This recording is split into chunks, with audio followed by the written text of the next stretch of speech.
বাজারে আজকে আজকে বৃষ্টির মধ্যে পাওয়া যায় যা। নমস্কার বন্ধুরা, আবার চলে এলাম বাজারের ভিডিও নিয়ে। আজকে এই বাজারের ভিডিও আপনাদের আশা করি ভালোই লাগবে। আর কদিন ধরে খুব মুষলধারে বৃষ্টি হচ্ছে আমাদের এখানে। দুদিন ধরে এত বৃষ্টি যে আর বলে বোঝানো যাবে না। আর বৃষ্টির জন্যে বাজারে চারিদিকে জলও হয়ে গেছে। আর বাজারের রাস্তাঘাটে প্রচণ্ড পরিমাণে সব কাদা হয়ে গেছে। আর এই বলতে বলতে আমি মাংসের দোকানে চলে এলাম। তা আমি দেশি মুরগি খোঁজ করছিলাম, তা বলল বিক্রি হয়ে গেছে। তা আমি বললাম যে ঠিক আছে, তাহলে এমনি মাংসই আমি নিয়ে নেব। এই বলে আমি ওর সাথে কিছু কথা বলে সামনে মাছের বাজার দিকে এগিয়ে গেলাম। দেখি সামনে সেই রঞ্জিত কাকা বিভিন্ন রকম মাছ নিয়ে বসেছে। তা এই মাছ আপনারা নিশ্চয়ই আগেই দেখেছেন। আর আমাদের এখানে বাজারে গঙ্গার মাছটা খুব সস্তা এবং অনেক পরিমাণেই পাওয়া যায়। এই বলতে বলতে চলে এলাম এদিকে। তা একটা 1 কেজি ওজনের আর মাছ আছে। তা আমি দাম দর করে আমি মাছটা নিয়ে নিলাম। মাছটা খুবই ভালো ছিল, গঙ্গার টাটকা মাছ। মাছটা নেওয়া হয়ে গেল। মাছটা নিয়ে আমি সামনের দিকে আস্তে আস্তে এগিয়ে গেলাম। দেখি সামনের দিকে ইলিশ মাছ নিয়ে বসে আছে। তা আজকে এই বর্ষার দিনে ইলিশ মাছ খেতে আশা করি সবারই ভালো লাগে। তাই আমি বললাম ইলিশ মাছ মাঝারি সাইজে আমি ইলিশ মাছ নিয়ে নিলাম। আর ইলিশ মাছ আজকে একটু সস্তাও আছে।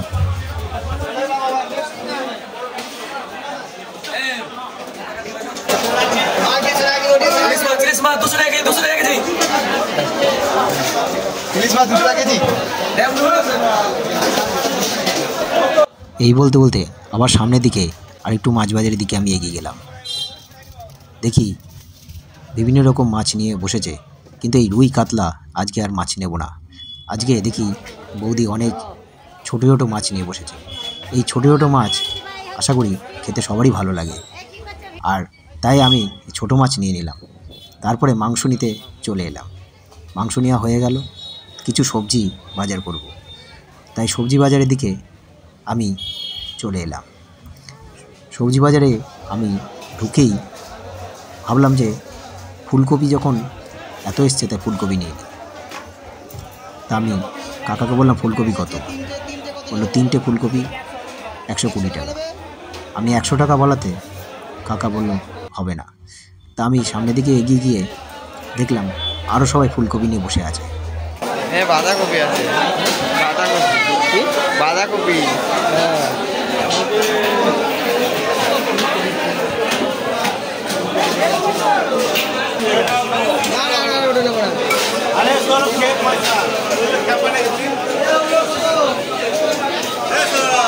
খুব সুন্দরই লাগবে আপনাদের।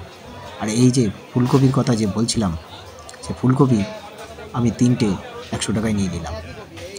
আর ফুলকপি নেওয়া মাত্রই, আর এইটা দেশি ফুলকপি, এখন স্টোরের ফুলকপি ভালো লাগবে, তাই আমি দেশি ফুলকপি নিয়ে নিলাম। নেওয়ার পর টাকা দিয়ে আমি চলে গেলাম। বাজার মোটামুটি আমার শেষের দিকে। কিছু ফল নেব, দিয়ে বাড়ির দিকে চলে যাব।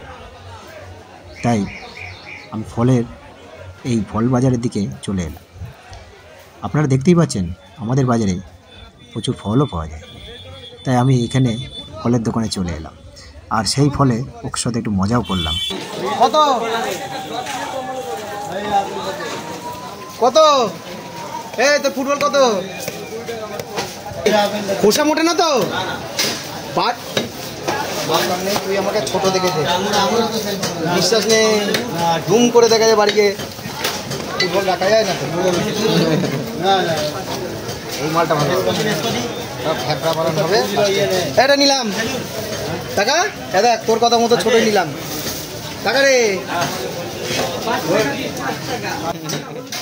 তাহলে বাজার হয়ে গেল, ফল নিয়ে নিলাম, লেবু নিলাম, পয়সা হলো, টাকাটা দিয়ে দিই। তা বাজারঘাট করে আমি বাড়ির দিকে এগিয়ে গেলাম। আস্তে আস্তে আমি বাড়ির দিকে রওনা দিয়ে দিয়েছি। আজকে এই পর্যন্তই। আপনাদের আশা করি ভিডিওটা কেমন লাগছে একটু জানাবেন, কমেন্ট, লাইক এবং শেয়ার করবেন। আর আমাদের এখানকার বাজারটা কেমন লাগলো আপনারা জানাবেন। বাড়ি চলে এলাম। বাড়িতে এসে আমি বাজারে ব্যাগে মাছগুলো আমি ঢেলে দিলাম। দেখুন মাছগুলো কীরকম হয়েছে তা আমাকে জানাবেন। এই হচ্ছে ইলিশ মাছ আর ট্যাংরা মাছ, বিভিন্ন ছোটো ছোটো মাছ আমি নিয়েছি। আর সঙ্গে যে আর মাছের কথা বলছিলাম সেই আর মাছটাও আপনাদের দেখালাম। নেক্সট ভিডিওতে আবার দেখা হবে। বাই।